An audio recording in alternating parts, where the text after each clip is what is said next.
सब श्रद्धालु माताओं और बहनों को मेरा सादर प्रणाम है। आज हम भाद्रपद मास की कृष्णा पक्ष की षष्ठी तिथि को मनाए जाने वाले हल षष्ठी व्रत की गाथा का श्रवण करेंगे। इस व्रत को हल छठ या बलराम जयंती भी कहा जाता है। यह व्रत विशेष रूप से संतान सुख उनकी शीघ्र आहु कल्याण के लिए किया जाता है। इस दिन माताएं व्रत रख कर भगवान श्री कृष्ण के बड़े भाई बलराम जी की पूजा करती है और उनके जीवन से जोड़ी पावन गाथा का श्रवण करती है। अब मैं आप सभी से निवेदन करती हूँ कि श्रद्धा भाव से इस पवित्र व्रत गाथा को ध्यान पूर्वक सुने ताकि हम सभी को इसका पूर्ण लाभ प्राप्ति हो। हल षष्ठी व्रत कथा बहुत पुरानी बात है। एक गांव में एक ग्वाली ने गाय पालने वाली महिला रहती थी। वो बहुत धर्मपरायण और व्रत उपवास करने वाली थी। उसके 7 बेटे थे और वो अपने सभी बेटों से बहुत प्यार करती थी।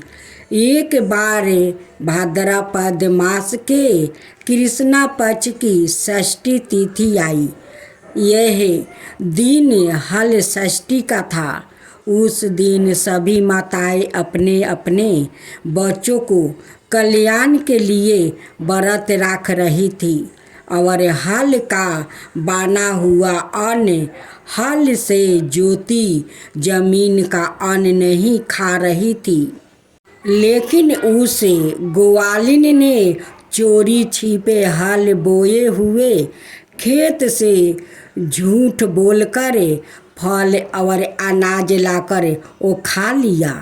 उसने सोचा कि इससे क्या फर्क पड़ता है, लेकिन व्रत के नियम का उल्लंघन हो गया था। उसके बाद क्या हुआ, वो एक एक करके अपने 7 बेटों को वो खो बैठी। सबकी मृत्यु हो गई। वो दुख से व्याकुल हो गई। रोती हुई वो गांव के बाहर जंगल की ओर चली गई। वहाँ उसे एक वृद्धा मिली जो असल में एक देवी थी। उन्होंने उससे पूछा, क्यों बेटी, क्यों रो रही हो? ग्वालिन ने अपनी सारी गाथा सुना दिया। तब देवी ने कहा, तूने हल से जोती हुई जमीन का अन्न खाया है। यह हल षष्ठी व्रत के नियमों का उल्लंघन है, इसलिए तुझे यह दुख मिला है। ग्वालिन ने अपनी गलती मानी और देवी से क्षमा मांगी। तब देवी ने कहा, अब तू सच्चे मन से हल षष्ठी का व्रत कर। हल से जोती जमीन का अन्न ना खा और नियमों का पालन कर। अपने बच्चों की दीर्घ आहु और पुण्य प्राप्ति के लिए श्रद्धा से व्रत कर। ग्वालिन ने अगले बरस पूरी श्रद्धा से व्रत किया, गाथा सुनी और नियमों का पालन किया। उसके 7 पुत्र पुण्य जीवित हो गया।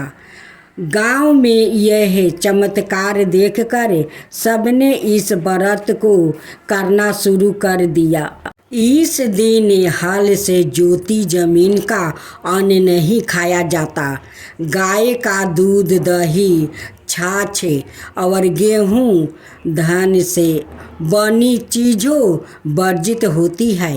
केवल फल, पेठा, झर, बेर, लाहा, चना आदि खाया जाता है। भगवान बलराम जी, गौ माता, हल, लंगल आदि की पूजा की जाती है। जो भी श्रद्धा से हल षष्ठी की गाथा सुनता है और व्रत करता है उसे संतान सुख, परिवार की रक्षा और पूर्ण फल प्राप्ति होता है। बोलिए हल षष्ठी माता की जय, बलिराम जी महाराज की जय, गौ माता की जय। कृष्णा की बचपन की सखी और प्रेमिका राधे उनको बिल्कुल अलग तरीके से देखती थी। राधा कौन थी? एक साधारण सी गांव की लड़की जो दूध का काम करती थी।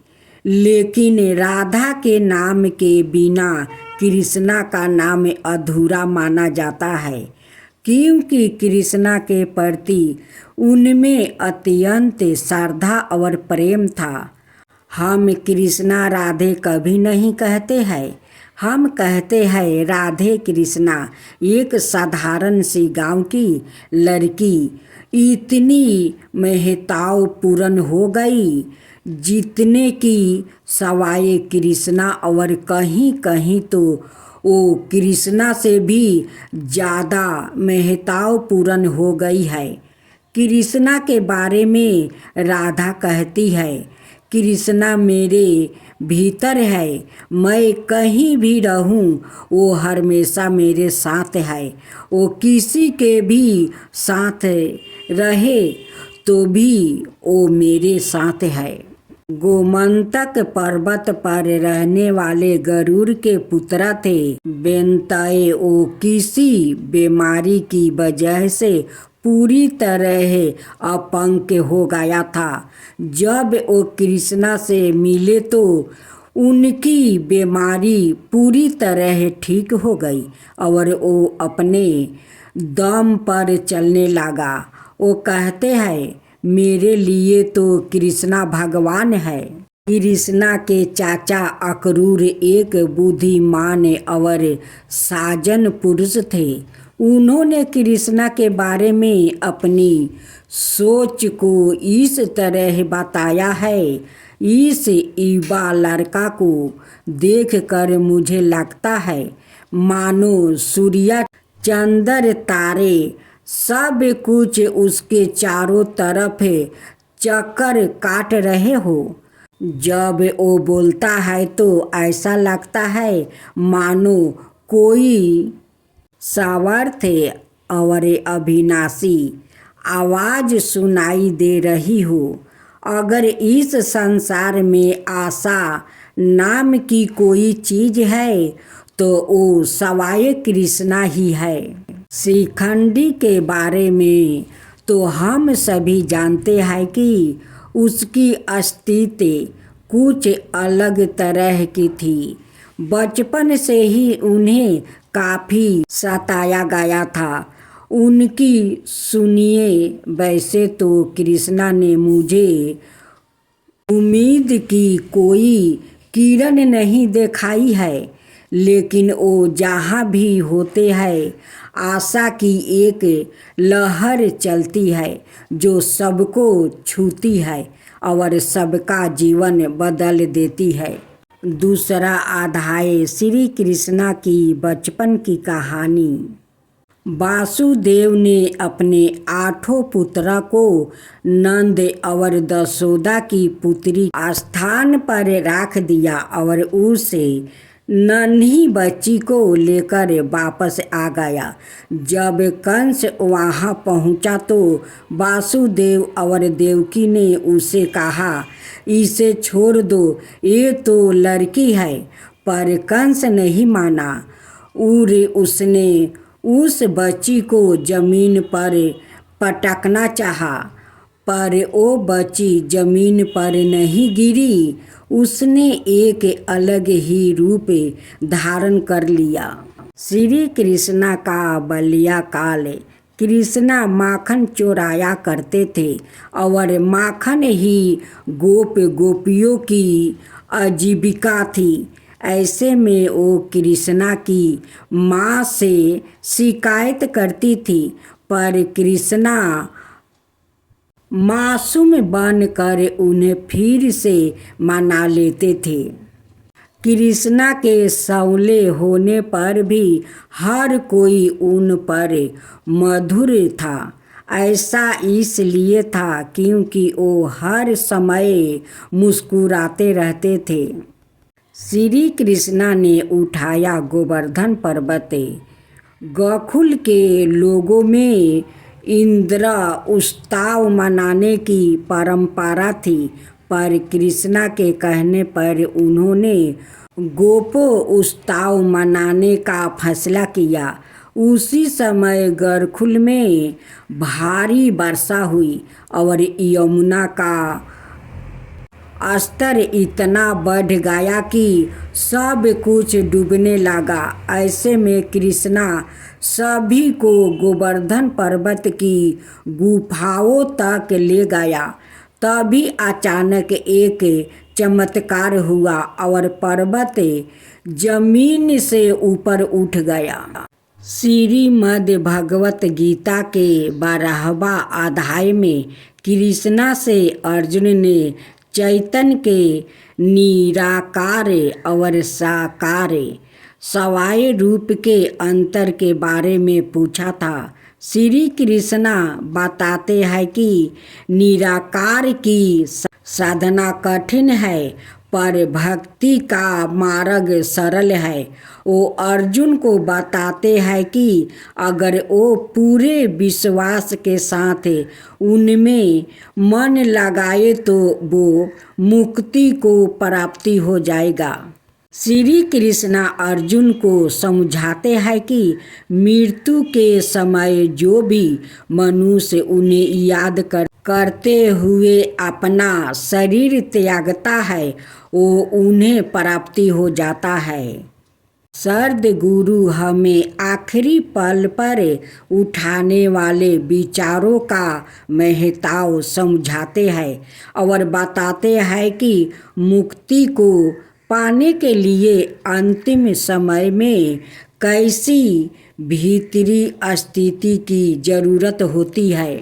बलराम ने एक बार कृष्णा से ये प्रश्न पूछा कि तुम्हारे होते हुए हमें इतना कष्ट क्यों झेलने पड़ रहा है। इस पर श्री कृष्णा ने उन्हें आध्यात्मिक पथ की प्रकृति के बारे में समझाया। वो बात रहे है कि एक बार पथ पर आने के बाद किस तरह आपके कर्म तेजी से चलते हैं और आप जीवन को हर रूप में बहुत तीव्रता से अनुभव करते हैं। अब 4वां अध्याय। एक साधक ने शरद गुरु से प्रश्न पूछा कि भगवान कृष्णा ने अपने जीवन में क्या साधना की थी। शरद गुरु हमें बता रहे हैं कि कृष्णा जीवन के हर पल आनंदित और चेहरे पर मुस्कुराने लिए रहते थे। यही उनकी साधना थी। इसके अलावा वो हमें उस साधन के बारे में भी बता रहे हैं जो कृष्णा ने गुरु संदीपनी के संध्याय में की थी। भगवान कृष्णा ने गोपियों के साथ रास लीला रचाई थी, पर फिर उन्होंने कुछ बरस ब्रह्मचारी का जीवन भी जिया था। शरद गुरु हमें बता रहे हैं कि ब्रह्मचर्या का जीवन जीने का मतलब है मैं और तुम का फर्क ना होना। कृष्णा में यह गुण बचपन से ही था। जब उन्होंने माता दशोदा को अपने मुख में पूरे ब्रह्मांड के दर्शन करवाए थे। जरासंध और शिशुपाल का अंत। शिशुपाल कृष्णा की बुआ का बेटा था। उसे कृष्णा से बहुत ईर्ष्या थी और वो हमेशा कृष्णा को आप शब्द कहता रहता था। कृष्णा ने वचन दिया था कि वो उसकी गलतियां माफ़ कर देंगे, पर एक और गलती करने पर वो खुद को नहीं रोक पाएगा। एक दिन शिशुपाल भीष्म और उनकी माता गंगा के बारे में अब शब्द कहने लगा, और वो उसकी 100 भी गलतियाँ थी। कारावीरपुर का राजा श्रीगाला वासुदेव खुद को भगवान का अवतार मानता था। उसे यही लगता था कि असली वासुदेव वही है जिसके बारे में भविष्यवाणी की गई थी। एक बार श्री कृष्णा और श्रीगाला आमने सामने आए और श्रीगाला ने कृष्णा पर बाण चलाना शुरू कर दिया। कृष्णा ने इशारों से उसे समझाना चाहा, पर वो नहीं माना। आखिरकार कृष्णा ने सुदर्शन चला दिया। अब 5वां अध्याय श्री कृष्णा लीला की कहानी।